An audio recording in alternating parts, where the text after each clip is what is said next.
Assalamu alaikum. In this lecture we are going to discuss another classification of carbohydrates, that is oligosaccharides.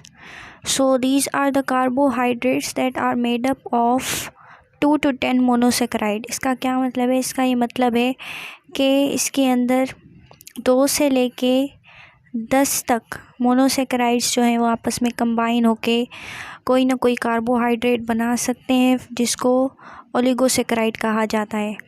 यानी कि इधर 2 monosaccharide आपस में combine होंगे, फिर वो कोई ना कोई कार्बोहाइड्रेट बनाएंगे, या तीन मोनोसेक्राइड्स आपस में कंबाइन होंगे, फिर वो जो है कोई ना कोई ओलिगोसेक्राइड बनाएंगे। तो इस तरीके से 2 से लेके 10 तक मोनोसेक्राइड्स जो हैं वो कंबाइन होके कोई ना कोई कार्बोहाइड्रेट की फॉर्मेशन कर सकते हैं, which will be called as oligosaccharide.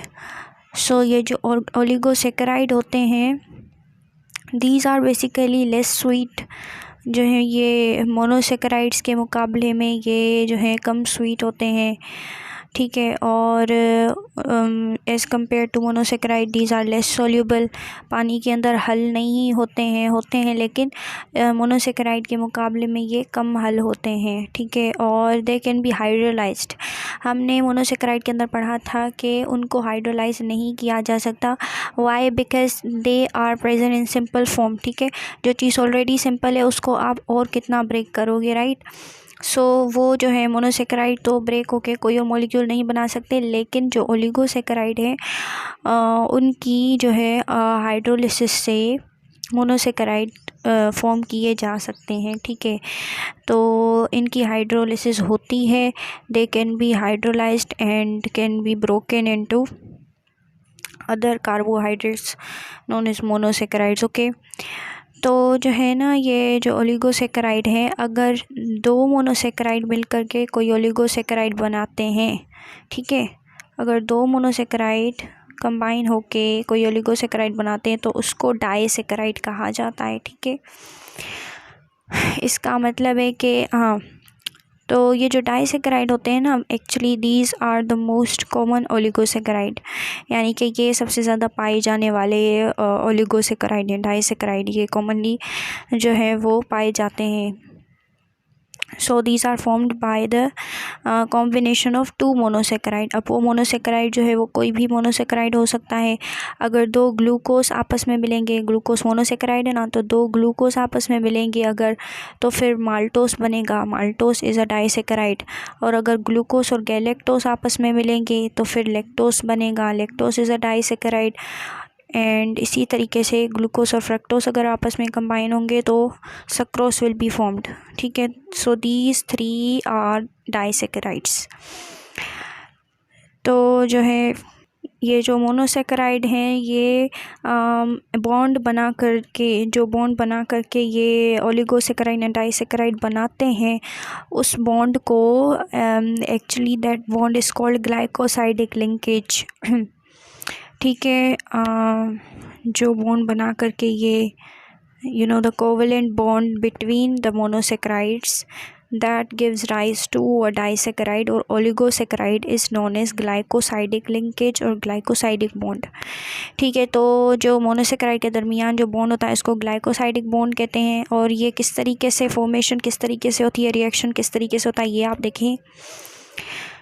Basically क्या होगा कि जब भी कोई छोटा मॉलिक्यूल जो है मोनोसेक्राइड जो है वो जब कंबाइन हो करके एक बड़ा मॉलिक्यूल बनाएगा, डाइसेक्राइड या ओलिगोसेक्राइड बनाएगा, तो वहाँ पे क्या होगा, वाटर का रिमूवल होगा, ठीक है। वाटर का रिमूवल होगा, एक जो मोनोसेक्राइड है उसमें से हाइड्रोजन निकलेगा और दूसरे मोनोसेक्राइड में से OH निकलेगा, हाइड्रोक्सिल ग्रुप निकलेगा।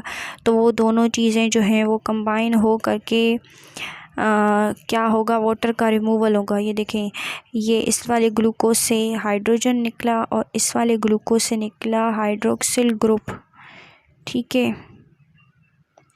सो बेसिकली किसका रिमूवल हुआ है, यहाँ पे वाटर का रिमूवल हुआ है, ठीक है। तो यहाँ पे क्या हुआ कि वाटर का रिमूवल हुआ दोनों मोनोसेक्राइड में से। तो फिर इसके नतीजे में क्या होगा कि ये जो दोनों मॉलिक्यूल हैं ये कंबाइन होंगी, होंगे, ठीक है, और फिर it will give rise to a disaccharide. तो यहाँ पे कौन सा डाइसेकेराइड बना है? माल्टोस। ग्लूकोस और ग्लूकोस कंबाइन हुए, क्या बना? माल्टोस बना यहाँ पे, ठीक है। जब यहाँ पे ये हाइड्रोजन OH निकल गया तो यहाँ पे था इस ग्लूकोस का ऑक्सीजन।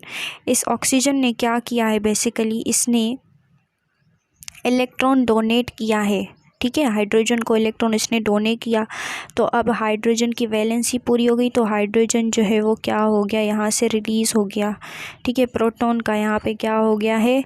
रिलीज़ हो गया है। तो ऑक्सीजन ने बेसिकली क्या किया है? ऑक्सीडेशन की है, और इस चीज़ को, हाइड्रोजन को इसने क्या किया है? रिड्यूस किया है, ठीक है ना। तो ये यहाँ पे रिएक्शन हुआ है, तो इस नतीजे में क्या हुआ? यहाँ पे प्रोटॉन का यहाँ पे रिलीज़ हो गया। अब ये जो ऑक्सीजन है इसने क्योंकि इलेक्ट्रॉन लॉस किया है, तो फिर ये दोबारा से स्टेबिलिटी गेन करने के लिए ये इस वाले ग्लूकोज के साथ बॉन्ड बनाएगा। तो यहाँ पे हमारे पास बन जाएगी एक ग्लाइकोसाइडिक लिंकेज। अब ये इसको 1,4 ग्लाइकोसाइडिक लिंकेज क्यों बोल रहे हैं? क्योंकि ये देखें कि इस वाले ग्लूकोज का है फर्स्ट कार्बन, ये हमारे पास कार्बोनिल ग्रुप का ऑक्सीजन है, ठीक है।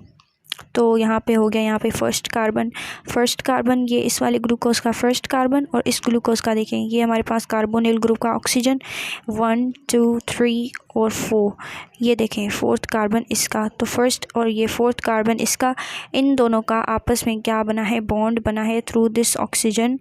इस बॉन्ड को कहते हैं ग्लाइकोसाइडिक लिंकेज, और इसको अब हम क्या नेम देंगे? 1,4 ग्लाइकोसाइडिक लिंकेज नेम देंगे, ठीक है। इस तरीके से क्या होता है? हमारे पास ये रिएक्शन होता है, वाटर का रिमूवल हुआ है, कंडेंसेशन हुई है बेसिकली, ठीक है ना। तो कंडेंसेशन के नतीजे में जो मोनोसेक्राइड है, जो छोटा मॉलिक्यूल है, वो बड़े मॉलिक्यूल के अंदर क्या होता है? कन्वर्ट होता है। तो यहाँ पे हुई है कंडेंसेशन, ठीक है। तो ये तो थी कंडेंसेशन, जिसके नतीजे में मोनोसेक्राइड डाइसेक्राइड के अंदर कन्वर्ट हो गया, ठीक है। लेकिन अब ये हाइड्रोलिसिस का क्या सीन है? वो ये है कि अब ये जो डाइसेक्राइड बन गया, ये अब दोबारा से क्या कर सकता है? वाटर के साथ रिएक्शन कर सकता है, और वाटर के साथ रिएक्शन करके क्या होगा कि इस ऑक्सीजन को दोबारा से अपना हाइड्रोजन मिल जाएगा जो इसने यहाँ पे लॉस किया था, और यहाँ पे इसको OH दोबारा से यहाँ पे इस कार्बन को मिल जाएगा। तो फिर हर किसी को अपना जो है वो ग्रुप मिल जाएगा। तो फिर ये दोबारा से ये चीज़ें क्या हो जाएंगी? सेपरेट हो जाएंगी, दोबारा से ये मोनोसेक्राइड हमको मिल जाएगा, दैट इज़ ग्लूकोज। तो ये जो डाइसेक्राइड है वो ब्रेक हो जाएगा इनटू मोनोसेक्राइड्स। तो इस तरीके से ये जो हमारे पास ओलिगोसेक्राइड होते हैं वो हाइड्रोलिसिस कर सकते हैं, because they are the combination of the smaller molecules. तो जो चीज़ सिंपल फॉर्म में एग्जिस्ट नहीं करती है वो हाइड्रोलाइज हो सकती है। सो ये हमारा है लास्ट इम्पोर्टेंट पॉइंट, और वो ये है कि all monosaccharides and disaccharides are reducing sugars except sucrose. यानी कि अब यहाँ पे बात आई रिड्यूसिंग शुगर की। तो रिड्यूसिंग शुगर मैंने बताया था कि वो शुगर, वो कार्बोहाइड्रेट जो कि जिसके पास फ्री अल्डिहाइड या फ्री कीटोन ग्रुप मौजूद हो, फ्री अल्डिहाइड या फ्री कीटो ग्रुप जिसके पास मौजूद होगा उसको हम रिड्यूसिंग शुगर कहते हैं। अब जिसके पास फ्री अल्डिहाइड या फ्री कीटो ग्रुप मौजूद होता है वो चीज़ क्या कर सकती है? वो ऑक्सीडाइज हो सकती है और दूसरे मॉलिक्यूल को वो रिड्यूस कर सकती है, जिस तरीके से मैंने आपको एग्जांपल के अंदर दिखाया कि किस तरीके से हमारे पास ऑक्सीडेशन और रिडक्शन हो रही थी, राइट। तो जो ऑक्सीजन था वो ऑक्सीडाइज हुआ था और उसने हाइड्रोजन को रिड्यूस किया था, ठीक है। तो जिसके पास फ्री ग्रुप होगा वो क्या कर सकेगा? वो ये रिएक्शन रिडॉक्स रिएक्शन कर सकेगा। तो जो है हमारे पास तमाम मोनोसेक्राइड और डाइसेक्राइड ये रिएक्शन रिडॉक्स रिएक्शन कर सकते हैं। इनके पास फ्री अल्डिहाइड और कीटो ग्रुप मौजूद होता है सिवाय सक्रोस के। तो जो सक्रोस है वो बेसिकली एक डाइसेक्राइड है जो कि जिसके पास फ्री अल्डिहाइड या कीटो ग्रुप जो है वो मौजूद नहीं होता। So it can not perform redox reaction and it is a non reducing sugar। ये हमारे पास जो सक्रोस है it is a non reducing sugar, ठीक है। So that was all about disaccharide, oligosaccharide. I hope it clears the concept. Thank you so much. Allah Hafiz.